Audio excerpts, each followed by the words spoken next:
जय हिंद दोस्तों, वंदे मातरम। इस बार का आईपीएल कई सारे पैमानों के ऊपर अगर हम नापे तो खास रहा।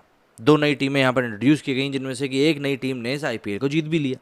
लेकिन जब से ये आईपीएल शुरू हुआ था तब से ही इसकी टीआरपी को लेकर लगातार सवाल उठाए जा रहे थे। साथ ही साथ जो बिडर्स हैं, जो कि ब्रॉडकास्टर्स हैं, जिन्होंने की बिड लगाई है, बोली लगाई है इसकी ब्रॉडकास्टिंग राइट्स को लेकर, उनका भी कहना था कि भाई बीसीसीआई जो है उसने ज़रूरत से ज़्यादा कीमत की जो बोली है लगाने की बात कही है, जो मिनिमम बेस प्राइस है वो ज़्यादा रखा है, क्योंकि अब आईपीएल की टीआरपी उतनी ज़्यादा रह नहीं गई है।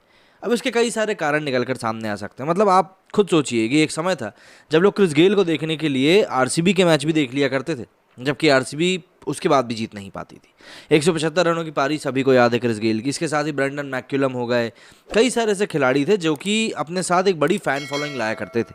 ऐसा नहीं कि आज की डेट में ऐसे खिलाड़ी खेल नहीं रहे, लेकिन आज की डेट में वैसी फैन फॉलोइंग देखने के लिए नहीं मिल रही है। मतलब अगर हम बड़े खिलाड़ियों की बात करें तो पोलार्ड इस सीज़न में कोई बड़ी इनिंग नहीं खेल पाए, रोहित शर्मा इस सीज़न में नहीं चले, विराट कोहली इस सीज़न में नहीं चले, रॉबिन उथप्पा नहीं चले, महेंद्र सिंह धोनी नहीं चले। तो ऐसे में कई सारे रीजंस थे कि लोग क्यों इस आईपीएल से जुड़ाव महसूस नहीं कर रहे थे, और इसीलिए ये आईपीएल टीआरपी के मामले में कहीं ना कहीं फ्लॉप ही साबित हुआ है। और ये बीसीसीआई के लिए एक बड़ा सिरदर्द भी है, क्योंकि इसके कारण आने वाले सालों में जो ब्रॉडकास्टिंग राइट्स के लिए बोली लगाई जाएगी उसके बेस प्राइस में उनको कहीं ना कहीं कटौती जरूर करनी पड़ेगी। आईपीएल का 15वां सीजन खत्म हो चुका है। खिताब गुजरात टाइटंस के नाम रहा। हालांकि इस साल आईपीएल को टीवी पर दर्शकों का भरपूर प्यार नहीं मिला। शुरुआती 4 सप्ताह में दुनिया की सबसे बड़ी क्रिकेट लीग की टीवी रेटिंग्स लास्ट ईयर की तुलना में 35% तक गिरी, और इसके बाद गिरावट 30% तक रही। 15 साल में पहली बार आईपीएल की टीवी व्यूअरशिप में इतनी भारी भरकम गिरावट देखने के लिए मिली है। ऐसे में समझने वाली बात यह है कि इस साल आखिर आईपीएल टीवी में गिरावट क्यों आई। क्या बड़ी टीमों के बाहर होने और बड़े खिलाड़ियों के खराब परफॉर्म करने के इसकी एक बड़ी वजह है? तो इसको हम समझने के लिए आज के वीडियो में कुछ एक पॉइंट्स के ऊपर बात करने वाले हैं कि आखिर क्यों आईपीएल दर्शकों को नहीं लुभा पा रहा है। सबसे पहले तो देखिए, चेन्नई और मुंबई की नाकामी, जो कि आईपीएल की सबसे फेवरेट टीम मानी जाती हैं। अमूमन हर सीज़न में ये कहा जाता था कि आईपीएल की बाकी टीमें चेन्नई और मुंबई के हाथों हारने के लिए इस लीग में हिस्सा लेती हैं, क्योंकि दोनों टीमों ने साथ मिलकर कुल 9 ट्रॉफी अपने नाम करी हैं। इस साल भी दर्शकों को कुछ ऐसी ही उम्मीद थी, लेकिन सीज़न की शुरुआत से ही सीएसके और एमआई के शर्मनाक प्रदर्शन ने फैंस का दिल तोड़ दिया। 5 बार आईपीएल विजेता मुंबई किसी भी सीज़न में लगातार 8 मुकाबले हारने वाली पहली टीम बन गई, जबकि सीएसके और एमआई 14 मुकाबले खेलकर केवल 4-4 मैच ही जीत सके। दोनों ही टीमें पॉइंट्स टेबल पर 9वें और 10वें पायदान पर रहीं। दोनों टीमों के खराब प्रदर्शन का असर हमें टीवी रेटिंग्स पर भी देखने के लिए मिला। सीजन स्टार्ट होने से एक दिन पहले जिस तरह महेंद्र सिंह धोनी ने कप्तानी छोड़ने का ऐलान किया, वो भी प्रशंसकों के लिए किसी सदमे की तरह था। अचानक जडेजा को कप्तानी सौंपना फैंस को बिल्कुल भी अच्छा नहीं लगा, और जो लोग धोनी की कप्तानी करते हुए देखने के लिए बेचैन थे, उनकी रुचि शुरुआत के मुकाबले ही कम हो गई। इसके बाद विराट कोहली और रोहित शर्मा का खराब प्रदर्शन। विराट कोहली आज वर्ल्ड क्रिकेट के सबसे लोकप्रिय सितारे हैं। सोशल मीडिया से लेकर स्टेडियम तक हर जगह उनके फैंस अपने चहेते सुपरस्टार का हौसला बढ़ाने बड़ी संख्या में पहुंचते हैं। जिस किंग कोहली से शतकों की बौछार की उम्मीद थी, वो कैरियर में पहली बार किसी आईपीएल सीजन में 3 बार गोल्डन डक पर आउट हुआ। गोल्डन डक का मतलब है पहली ही गेंद पर बगैर खाता खोले पवेलियन की तरफ चले जाना। विराट के फैंस में मायूसी की लहर दौड़ गई। उन्होंने टीवी से मानो परहेज ही कर लिया। डर था कि इधर वो मैच खोलेंगे और उधर विराट अजीबोगरीब तरीके से आउट होकर वापस लौट जाएंगे। विराट फॉर्म में लौटे भी तो बेंगलुरु के आखिरी लीग मैच में, तब तक चिड़िया खेत चुक चुकी थी। विराट के सबसे बड़े कॉम्पिटिटर माने जाने वाले रोहित शर्मा भी आईपीएल इतिहास में पहली बार पूरे सीजन में एक भी 50 नहीं लगा सके। न शर्मा जी का बेटा चल सका और न ही शर्मा जी का दामाद। असर टीवी रेटिंग्स में साफ तौर पर देखने के लिए मिला। इसके अलावा जो 2 नई टीमों की एंट्री हुई, वो भी ऐसा अमूमन समझ में आ रहा है कि वो पब्लिक को पसंद नहीं आया। 8 टीमों का यह टूर्नामेंट अपने आप में काफ़ी लंबा था। इस बीच 2 और नई टीमों की एंट्री ने फैंस का मन बेझिल कर दिया। सबको लगने लगा कि शुरुआती दौर के मुकाबलों का कोई मतलब ही नहीं है।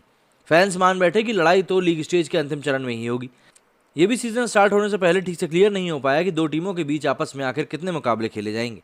कोई 2 टीमें आपस में 2 बार भिड़ रही थी, तो कई टीमों के बीच केवल 1 मुकाबला खेला गया। दरअसल आईपीएल गवर्निंग काउंसिल प्रतियोगिता के फॉर्मेट को लेकर दर्शकों के मन में उठ रहे सवालों का सही समय पर जवाब दे ही नहीं सका। नतीजा ये हुआ कि फैंस ने इसको लेकर माथापच्ची करना ही छोड़ दिया, और आखिरकार इसका असर सीधे तौर पर टीवी रेटिंग्स पर देखने के लिए मिला। इसके अलावा एक और जो चीज़ है वो ये कि जो अंपायरिंग की जो विश्वसनीयता है, उसके ऊपर बहुत बड़े सवाल खड़े हो रहे हैं।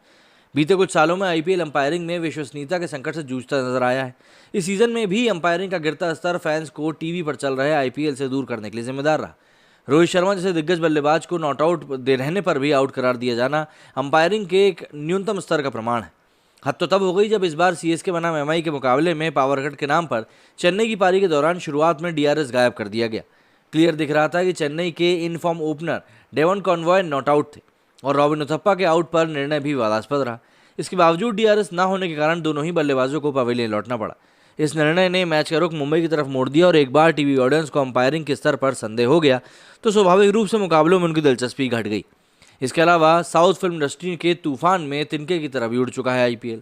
मतलब आईपीएल के दौरान अपनी फिल्म रिलीज करने से बॉलीवुड बहुत घबराता था। ये चीज़ आपको समझनी पड़ेगी।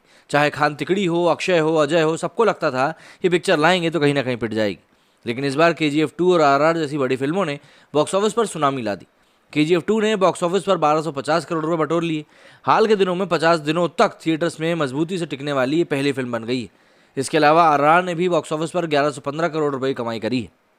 साउथ के दिग्गज फिल्मकारों ने स्टोरी और स्क्रीन प्ले के दम पर फैंस को बड़ी संख्या में थिएटर आने पर मजबूर कर दिया। लोगों ने आईपीएल की बजाय इन फिल्मों को देखना ज़्यादा बेहतर समझा। नतीजा सामने है कि आईपीएल टीवी पर बुरी तरह से फ्लॉप रहा।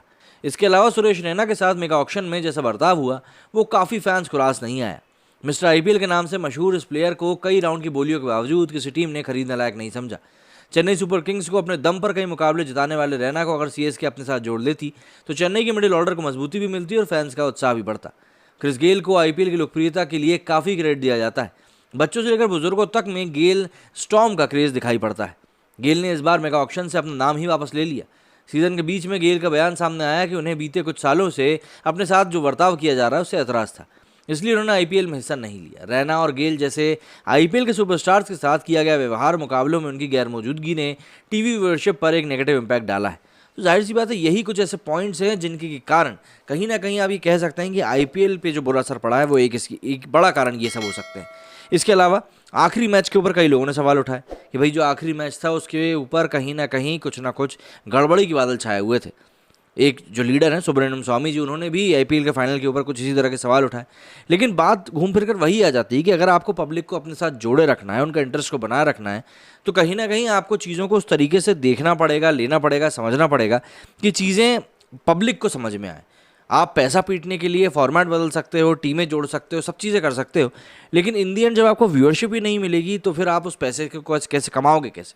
भाई आप कहते हो ब्रॉडकास्टर्स को हम इतनी मिनिमम बिड देंगे, भाई ब्रॉडकास्टर भी उतना पैसा तभी लगाएगा जब उसको पता होगा कि हाँ इतना पैसा तो हम जनरेट कर ही लेंगे। एक बहुत बड़ा असर आज की डेट में ऑनलाइन स्ट्रीमिंग ऐप्स के थ्रू भी पड़ रहा है, क्योंकि कहीं ना कहीं आप देखेंगे कि लोग कुछ ना कुछ तरीक़ों से ऑनलाइन स्ट्रीम कर ही लेते हैं मैच, वो भी गलत तरीक़ों से, तो उसका भी असर कहीं ना कहीं पड़ता है।